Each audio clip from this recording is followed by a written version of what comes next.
You will hear three young people talking about journeys that changed the way they thought about themselves and the world around them.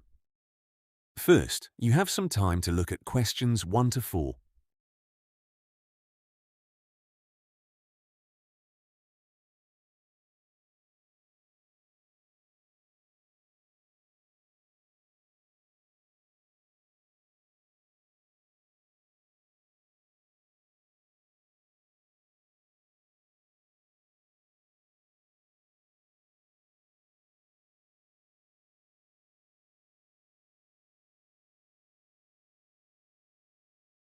Now listen carefully and answer questions 1 to 4. Welcome to Beyond the Classroom. Today we are talking about trips that change more than your location. 3 students are here to tell us about journeys that made them see themselves, other people, and everyday life differently. Our first guest is Ise, who spent 10 days in Valencia as part of a school exchange. Ise, before you left, what were you expecting? Honestly, I thought the hardest part would be speaking English all day. I had studied English for years, but using it with people I had just met felt completely different. I was also worried about staying with a host family because I had never spent that long away from my parents. Was that the biggest challenge in the end? Not really. The language became easier quite quickly. What surprised me was how many small decisions I normally left to my parents. At home, someone always reminded me what time to leave, checked whether I had everything, and helped if plans changed. In Valencia, I had to manage my own transport card, arrive at school on time, and organize my day. None of those tasks was very difficult, but doing them all myself made me realize how dependent I had been. Did living with a host family feel uncomfortable? For the first 2 days, yes. They ate dinner much later than my family, and everyone stayed at the table talking for a long time. At first, I kept comparing everything with home. Then I realized that different did not mean wrong. Once I stopped judging every small difference, I started enjoying it. So what stayed with you after the trip? I came home more confident, but also more appreciative. I used to think independence meant being able to do whatever you wanted. Now I think it means being able to manage yourself and respect the people around you.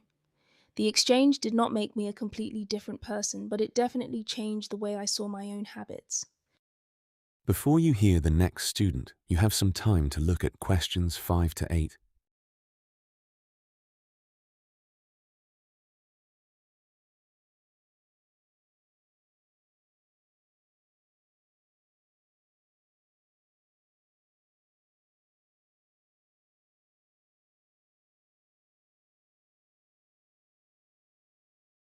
Now listen and answer questions 5 to 8. Our second guest, Kerem, had a very different experience. He joined a 5-day hiking and camping program in the Kazdala region with students from his school. Kerem, were you excited about it? Very excited. I like being outdoors, so I imagined beautiful views, campfires, and a lot of freedom. I did not really think about the difficult parts. And were there difficult parts? Definitely. On the second day, heavy rain started while we were hiking. One of the paths became unsafe, so our group had to turn back. Later, we discovered that some of our equipment was wet. I was annoyed because I felt the day had been ruined. What happened next? Our instructor did not solve everything for us. She asked us to decide what to do. We found a safer route, moved some equipment, shared dry clothes, and changed the evening plan. That was probably the most useful part of the whole trip. We stopped waiting for an adult to give instructions and started solving problems together. Was there anything else you learned? Yes. Before that trip, if something went wrong, I often wanted to give up or complain. During the camp, plans changed almost every day. By the 4th day, we were much calmer. I realized that a bad moment does not have to destroy the whole experience. Our final guest is Duru, who joined a youth community project in Sarajevo. Students from several countries worked together for a week, helping to improve a neighborhood youth center. Duru, why did you choose that program? I also learned that independence is not the same as doing everything alone.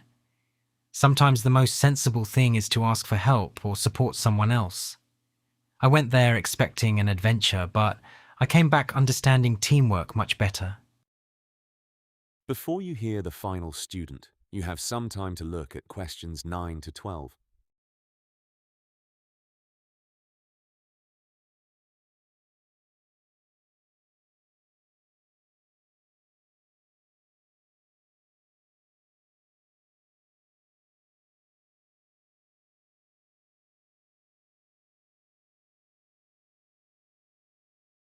Now listen and answer questions 9 to 12.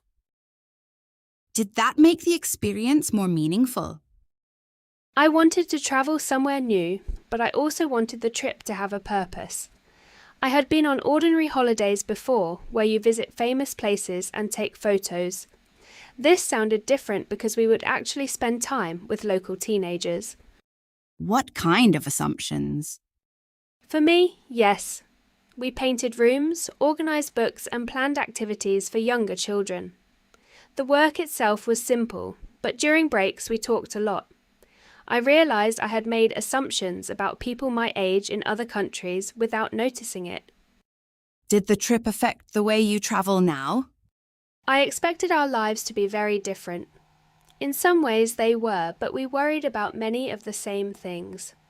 Exams, university, parents, friendships, and what we would do in the future.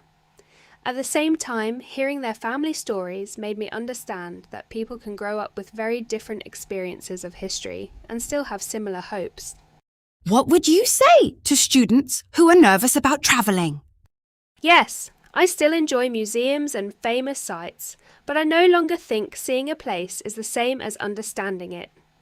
If you only move from one attraction to another, you can leave knowing almost nothing about ordinary life there.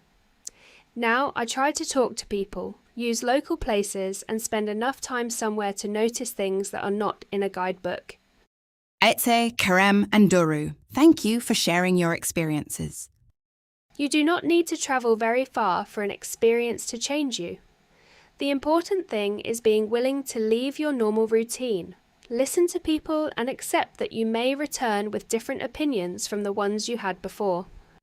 That is the end of the listening. You now have some time to check your answers.